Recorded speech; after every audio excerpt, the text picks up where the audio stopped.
अस्सलाम वालेकुम। आज मैं आपको इन मेडिसिन के नाम बताता हूँ कि इसके इस्तेमाल प्रेगनेंसी के दौरान बहुत खतरनाक है, माँ और बच्ची की दोनों सेहत के लिए बहुत खतरनाक है। तो आज मैं आपको इन ड्रग के मुतालिक इन मेडिसिन के नाम बताता हूँ।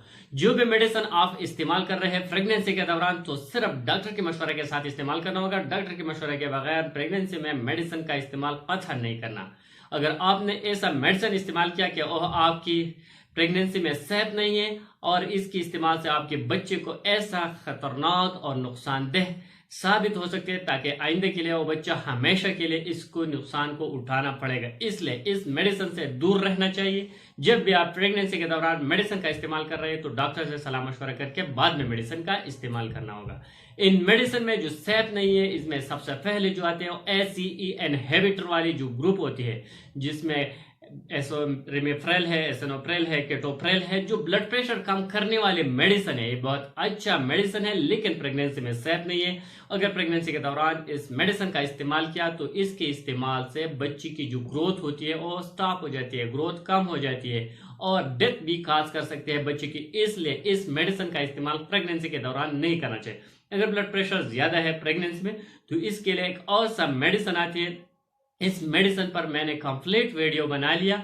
इस वीडियो को अगर आप देखना चाहें तो डिस्क्रिप्शन में इसका लिंक मौजूद है। इसके बाद जो मेडिसिन आती है प्रेगनेंसी में सेफ नहीं है और है एंडोमेटासोन या एस्पिरिन। एस्पिरिन प्रेगनेंसी में सेफ है लेकिन लो डोज में। अगर आपने ज्यादा डोज में एस्पिरिन को इस्तेमाल किया तो ये बच्चे की सेहत लिए बहुत नुकसानदेह हो सकते हैं। इसलिए एस्पिरिन लो डोज में इस्तेमाल कर सकते हैं, लेकिन हाई डोज में इस्तेमाल करना बहुत ज्यादा नुकसानदेह साबित हो सकते हैं। इसके बाद जो मेडिसिन आते हैं वो है एफेवाल टैबलेट। ये सोडियम वल्फरेट के नाम से जो मेडिसिन आती है, सोडियम वल्फरेट इसका जेनरिक फॉर्मूला है और इसका जो जेनरिक नेम है वो है एफेवाल।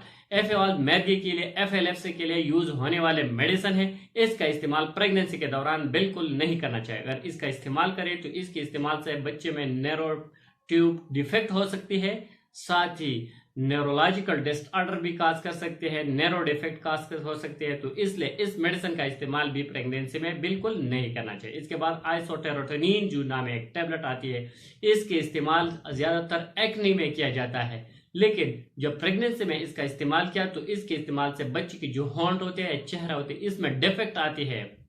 इसलिए इस मेडिसिन का इस्तेमाल प्रेगनेंसी में भी नहीं करना चाहिए। कार्बामेज़ोपाम की जो टैबलेट आती है, इसका इस्तेमाल भी प्रेगनेंसी में नहीं करना चाहिए।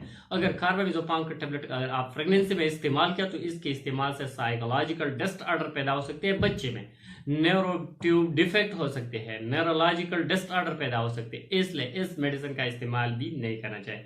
पेनोबार्बिटोन जो मेडिसिन है ये भी प्रेगनेंसी में नहीं देना चाहिए, क्योंकि इसके इस्तेमाल से बच्चे की जो ग्रोथ है वह भी डेवलप नहीं होती, ग्रोथ भी स्टॉप हो जाती है। साथ ही बॉडी में कुछ extra part, extra organ develop हो जाती है, कुछ ऐसा हिस्सा जिसम में पैदा होती है वो गैर जरूरी और एक्स्ट्रा हिस्सा है। इसलिए इस मेडिसिन का इस्तेमाल भी प्रेगनेंसी में पेनोबार्बिटोन की जो टेबलेट है इसका इस्तेमाल नहीं करना चाहिए। इसके बाद जो मेडिसिन आते हैं वो एंटी थायराइडिज्म की जो मेडिसिन है। अगर किसी की थायराइड की मसला है और थायराइड की मेडिसिन इस्तेमाल कर रहा है, लेकिन प्रेगनेंसी में डॉक्टर के मशवरे के साथ इस्तेमाल करना होगा।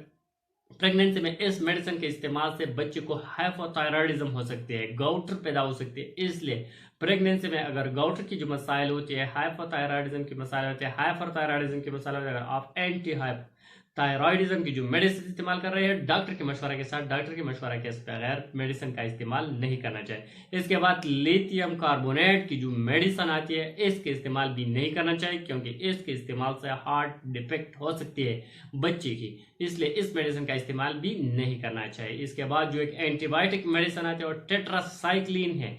टेट्रासाइक्लिन एक एंटीबायोटिक मेडिसिन है। इस एंटीबायोटिक मेडिसिन को प्रेगनेंसी में भी इस्तेमाल नहीं करना चाहिए। इसके इस्तेमाल से बहुत सीरियस और एडवर्स इफेक्ट बच्चे को हो सकती है, बच्चे के लिए बहुत नुकसानदेह है। इसलिए इस मेडिसिन का इस्तेमाल नहीं करना चाहिए। साथ ही जो प्रोजेस्टेरॉन या हार्मोनल मेडिसिन है, जो खवातीन हार्मोनल मेडिसिन इस्तेमाल कर रहे हैं प्रेगनेंसी के दौरान और डॉक्टर के मशवरे के साथ, डॉक्टर मशवरे के बगैर अगर आपने प्रोजेस्टेरॉन या और हार्मोनल मेडिसिन का इस्तेमाल किया तो इसके इस्तेमाल से जो खवातीन है, फीमेल है, इसमें जेनिटल ऑर्गन डिफेक्ट कर सकते हैं और बहुत से सीरियस एडवर्स इफेक्ट पैदा कर सकते हैं। इसलिए जो हार्मोनल मेडिसिन अगर आप इस्तेमाल कर रहे हैं और भी डॉक्टर के मशवरे के साथ, डॉक्टर के मशवरे के बगैर आप इस मेडिसिन का इस्तेमाल नहीं करना चाहिए। ये बात नोट करना होगा कि जो भी मेडिसिन स्पेशली प्रेगनेंसी के दौरान अगर आप इस्तेमाल कर रहे हैं तो डॉक्टर के मशवरे के साथ, डॉक्टर के मशवरे के बगैर मेडिसिन का इस्तेमाल बिल्कुल नहीं करना चाहिए। Thank you for watching.